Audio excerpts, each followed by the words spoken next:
जय जगन्नाथ नमस्कार मु दीपा आपण मानकु ओम दीपा ओडिया किचन को स्वागत करुच्ची। पत्रकोबी को बहुत प्रकार बनई आज मु एही पत्रकोबी भिन्न एक शैली रे आपण मानकु एही पत्रकोबी रेसिपी शेयर करुच्ची।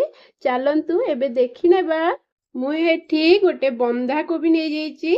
बंधा कोबी पत्र को एमती आमे सब खोली नबा। आपण आकु जमारू भी दुई फाड़ करी काटिबे नहीं। सावधान सहित बंधाकोबीर पत्र को आमे एमती आस्ते आस्ते सब खोली नबा।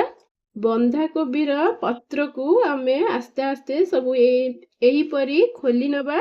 देखंतु पत्र को बिल्कुल फाटिबा को मध्य देबे नहीं। कोबीर एही सिरा को आमे टिके काटी नबा। आमर एई सिरा को काटी नबा द्वारा भल से बांधी हेई परिबो। कड़ाईटी गरम करी मु सेतरे किछि पानी ऐड कर नउची।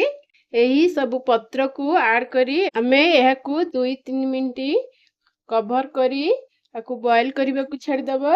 एठी देखंतु मु हाफ कप दही नै जाईची। सेथिरे किछि हळदी गुंड को ऐड कर नउची। धनिया गुंड हाफ स्पून लंका गुंड ऐड करी एबे यह को मिक्स करी नउची। देखंतु एबे हमर एही दहीटी मिक्स हे जाईची। एबे हमर एही पत्र कोबीटी 2-3 मिनट बॉईल हे जाईची। मु यह को काढी नउची। यह को काढी की 5 मिनट ठंडा हबा पई छाडी नउची। यह को साइड करी नउची। मु एबे हाफ कप बेसन नै जाईची। सेथिरे मैरिनेट करी रखिथिबा 2 स्पून दही को ऐड करी नउची। मैं हाफ स्पून लूण को ऐड करी नउचे। अल्प किछि पानी ऐड करी एबे मु एथिरे गोळेई नउची। एही बैटर टी रेडी हे जाईची। बिल्कुल आकु पतला करिवेनी।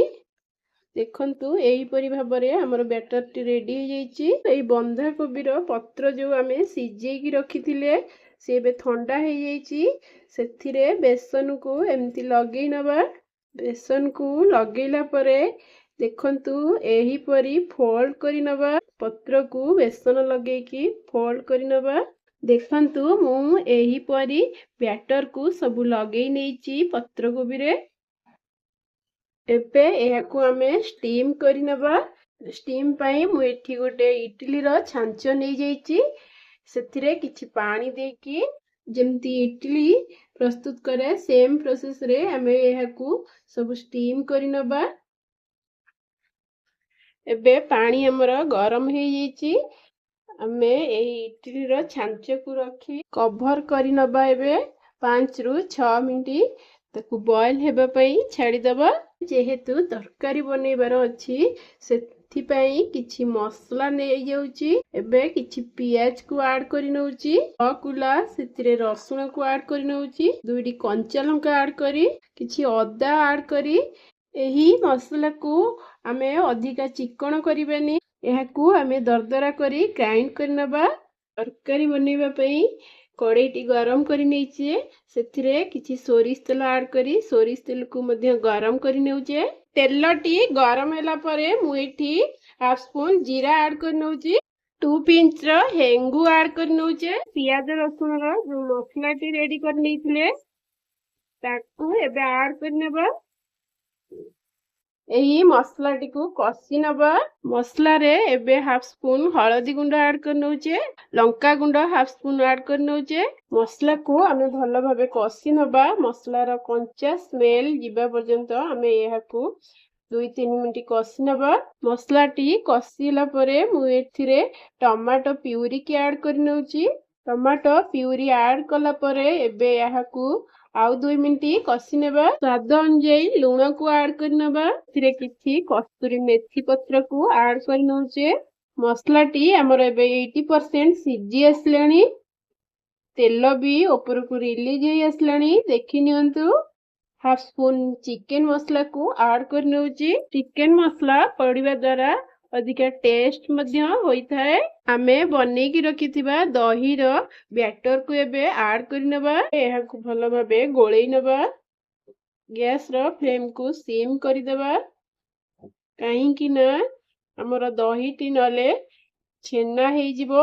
ଯେହେତୁ ମୁଁ ଏଥିରେ କିଛି ଦହି ଆଉ କିଛି ଟମାଟୋକୁ ଆଡ୍ କରି ନେଇଥିଲି, ସେଥିପାଇଁ ମସଲାର ଫ୍ଲେଭରକୁ ବାଲାନ୍ସ କରିବା ପାଇଁ ମୁଁ ହାଫ୍ ସ୍ପୁନ୍ ଚିନି ଆଡ୍ କରି ନେଉଛି।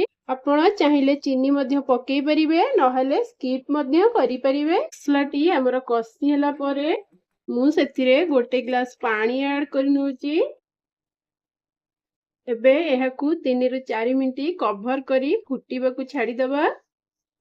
ଏବେ ଦେଖନ୍ତୁ ଆମର ଏଇ ପତ୍ରକୋବିଟି ଭଲ ଭାବେ ବଏଲ ହେଇଯାଇଛି।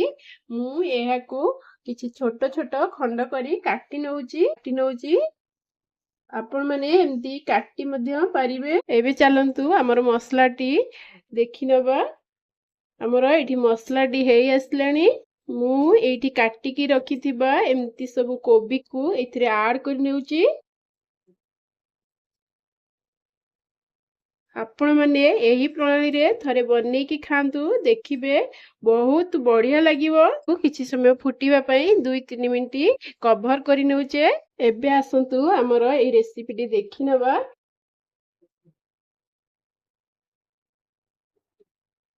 ଦେଖନ୍ତୁ ଆମର ଏହି ବନ୍ଧାକୋବି ରେସିପିଟି ରେଡି ହେଇଯାଇଛି।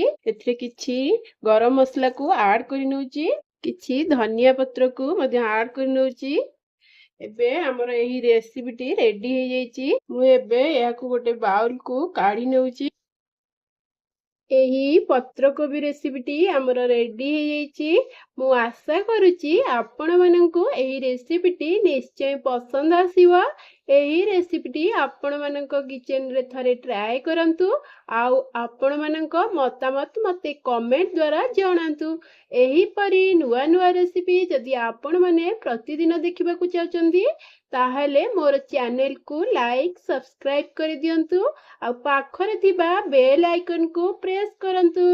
ଏହା ଦ୍ୱାରା ସର୍ବପ୍ରଥମେ ଆପଣମାନେ ନୋଟିଫିକେସନ ପାଇପାରିବେ। ରହିଲି, ଧନ୍ୟବାଦ।